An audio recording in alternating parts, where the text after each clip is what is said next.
Hi, this is Pat Moorhead, and we are live at Dell Tech World 2023, 6.5 on the road, here with my bestie Daniel Newman. We're chatting about a lot of different topics here, and one of the biggest conversation topics in industry today are topics like sustainability and ESG, and yes, we're not confused on the 6.5, we know they're not the same. And in fact, we're going to talk a little bit about the difference between the two. Dan, Pat, how you doing? Pat, you came out with a bang. We're already having debates. You didn't even get past the intro. but that's the 6.5, Dan. That's what we're here for. We Yes. are here. We are on the road at Dell Tech World. It's been a great couple of days too, because we really have covered the gambit. We covered the cloud, the multi-cloud, the edge. We had some big AI announcents. Right. We heard from Michael. We heard from Jeff Clark. We heard from a number of the leadership team, and then we've been here doing some videos. Hopefully, everybody's tuning into those. And now we're going to come back to something that's been chatted about for a few years. We're going to get an update on what's going on at Dell Technologies with its sustainability and ESG strategy. Let's stop talking about ourselves and introduce our guest. Cassandra, how are you doing? I'm doing great. It's been a great week. Yeah, thanks for coming on the show again. I think you're a 6.5 veteran, or you're a video veteran with Dan. I don't know which one it is, but you're an alumnus one way, shape, or form. But thanks for coming on the show. Yeah, thrilled to be here. Thank you for having me. Thank you for the topic. Yeah, it is, and I know this is something you're passionate about, something you're super interested in talking about. Well, she does run that part of the company. Yeah, no, it doesn't always mean you like your job. I mean, just because I you do it. Yes. But yes, she seems very passionate about it, and you know what? That's probably a good starting point for those out there. As much as we do believe everybody spends all day watching the 6.5, there are a few people that maybe haven't met you before. So let's get off, Cassandra. Just talk a little bit about yourself, your role at Dell. What are you focused on? Yeah, well, I have the wonderful opportunity to run sustainability and ESG at a time when it is very popular. The joke we keep making is our team has never been so popular. We used to kind of bang on the door and say, let us in, let us talk. And now we're like, we don't have time for you because we have all of these people over here. So it's just a very different world than it used to be even a few years ago. And there's lots of reasons for that. But what we do on a regular basis, my team with sustainability and ESG, and not that we're going to debate it, and quite frankly, spending too much time on debating the words takes time away from doing the work. And so, we want to have clarity and we want to talk about it, and then we want to move on to the actual work. But when it comes to sustainability, we think of things like sustaining our business, sustaining the planet. Yes. And so we follow the United Nations and the Sustainable Development Goals and the Brundtland Commission's definition of sustainable development, which is, doing things today that are considering the future and not having a negative impact and hopefully actually having a positive impact on future generations. That includes environmental and social, and sometimes it's really hard to put them in one bucket or the other, which is the other reason we like bringing it all together, the E and the S. When you talk about things like environmental justice, that's not an E, that's not an S, that's an E and S. Yes. And the governance across all of them means you have got to do the right things to report, to disclose, to manage, to think about all of it. So we put ESG over in the bucket of how we are measuring, managing. It's more of a function, sustainability is more of a strategy. So that's just a quick bit of it. In terms of what we do on a daily basis, we have our priority areas that we spend all our time. A lot of times with my team in particular, it's not just our professional time, it's our personal time. Thinking about climate change, circular economy, digital inclusion, inclusive workforce, increasingly cybersecurity and trust is coming into our world, even though we of course have other parts of the company running it, but very much coming into our world.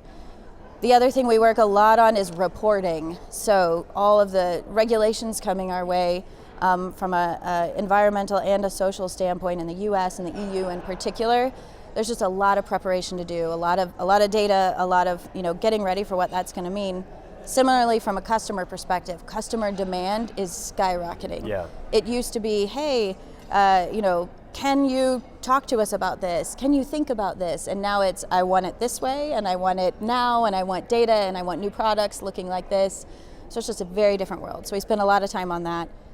We do philanthropy, volunteerism, those kinds of things as well.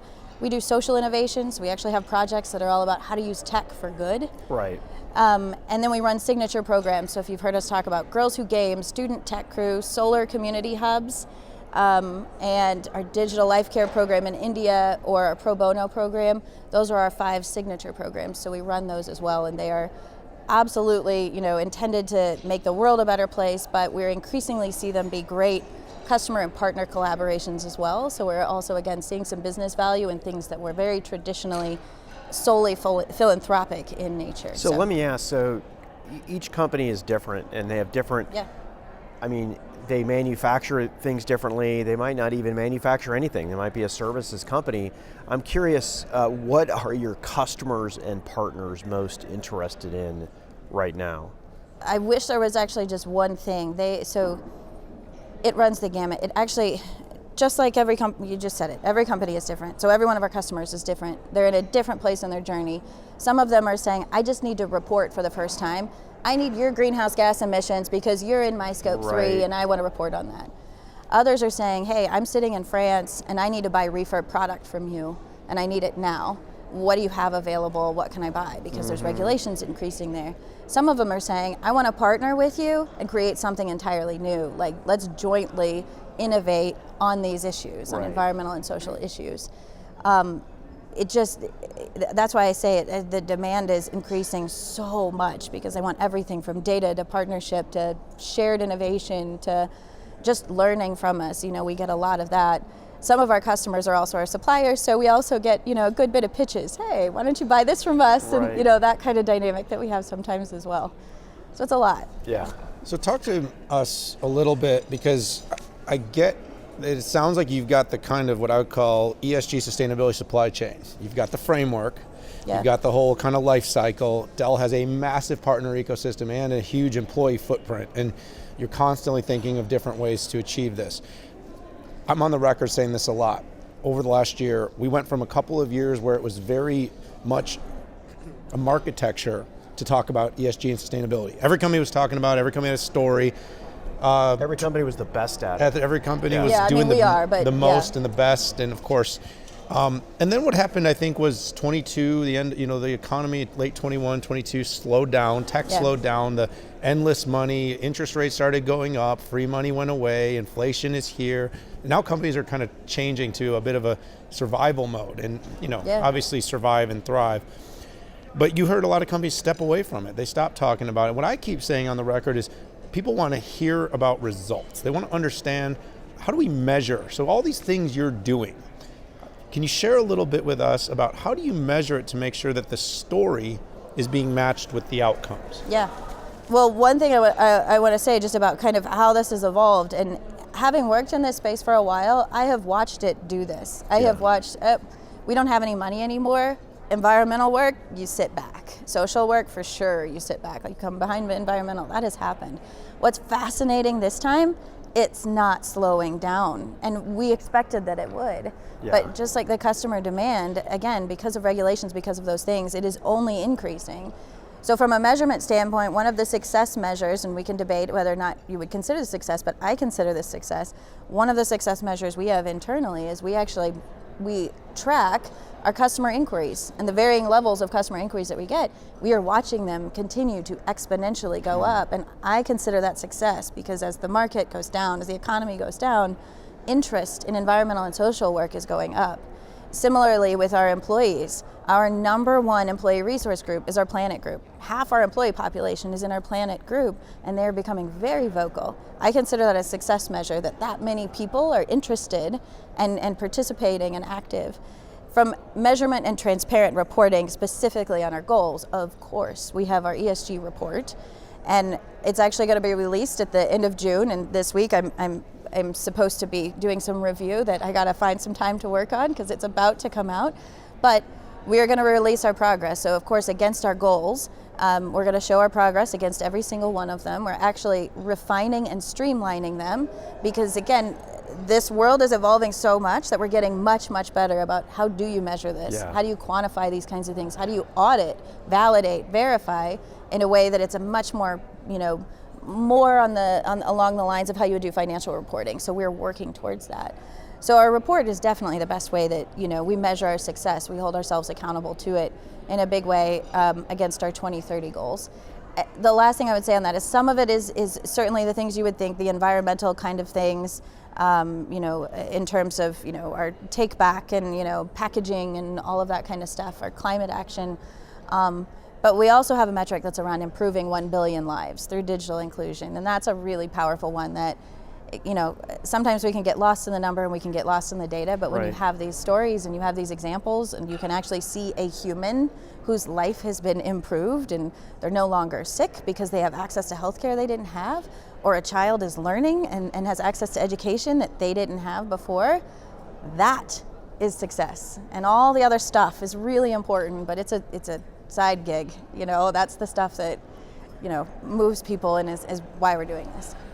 Appreciate some of those moving examples, and those types of things really separate. I don't know that the numbers are required, but the stories and the personal impact on people is even stronger. And I believe that's what motivates people as opposed to numbers, although qualitative the numbers are important. And quantitative. Yeah, exactly. We love that in research. Yes. Exactly. So we're here at Dell Tech World 2023, thousands of customers, partners, strategic partners, employees. And apologies for the broad question. I know no other way to ask it, but how has ESG showed up at Dell Tech World? For instance, if you didn't know you were looking at it, but it's here. Can you talk to our audience about that? Yeah, we're everywhere. Yeah. That's the cool part. On the couch, on the chair. Yes, exactly. This is sustainable material. There we go. Good, I like to hear that. No, I'm talking about me. Oh, you, thank you, nicely done. Well done. Here, if you don't mind, plant some of these and save the bees. It's like literally on our clothes, and I know Jeff was wearing a t-shirt the other day as well. But no, in all seriousness, we are so proud of how we've shown up here. Not just because, if you were watching a keynote, you heard Michael, you heard Ed Ward come up and talk about what we're doing. Chuck talked about it, Jeff talked about it, everywhere. We've had thought leadership here. So Dr. Catherine Hayhoe, who's a climate scientist, and she has this phenomenal TED Talk about what we can all do for climate action, and kind of simplifies it for everyone. We had Jessica O. Matthews, who founded a sustainable infrastructure innovation company, and she shared some really cool ideas yesterday in a luminary lunch. If you check out the Microfactory with Concept Luna in the Product Expo, or you can actually take apart the Luna laptop. You can play with it, or see the sustainable modular data center. We just have so many cool things. I didn't even mention panels and all the things. Basically, everywhere you go, you see it. The hotel itself has like the largest contiguous solar array in the US or something like that. So you can feel it everywhere. So of course we're proud of that. Of course we're proud that everybody can see that. But what I'm even more proud of is that my team didn't force that to happen. Right. We have integrated in the company so much that whether you're here, whether you're on the investor team, you're on the finance team, whether you're in product development, you're thinking about it. Right. Because that has been our number one priority, is radical integration inside the company so that it shows up everywhere. Yeah. So we're here, we're very present, probably annoyingly so to some people. Good grief, I can't talk about sustainability anymore perhaps, but yeah, we're really proud of how much we've shown up here. Thanks for sharing that. Yeah, and this is definitely a job that you do, all joking aside from the beginning, have to have passion about to be successful. But what it sounds like, Cassandra, that you've been able to do is integrate into the culture a sort of sustainable ESG first thinking culture that is now, manifesting itself in many ways every single day, whether it's here at the event or back at Dell or in the product development or in the sales motion. And I think that's a story worth telling. Well, honestly, I think, not to sound too corporate or something, but I think we've enabled that culture, because some of this is just, we have people in the company who just want to do this. Right. So we basically just kind of, empowered them, and created the forums so that they can make the connections and do it. So, we can't take credit because we didn't create it from the start, but we have formalized it. Teamwork makes the dream work. Teamwork Yes, makes the dream yes, work. for sure. Cassandra, thank you so much for joining the 6.5 on the road here at Dell Tech Thank you World so much. 2023. Thank you for having me. All right, everybody, stay with us for all of our episodes here at Dell Tech World 2023. This is 6.5 on the road. We appreciate you tuning in. Check out all our shows. Subscribe. Stay with us. For now, we got to go. We'll see you all soon.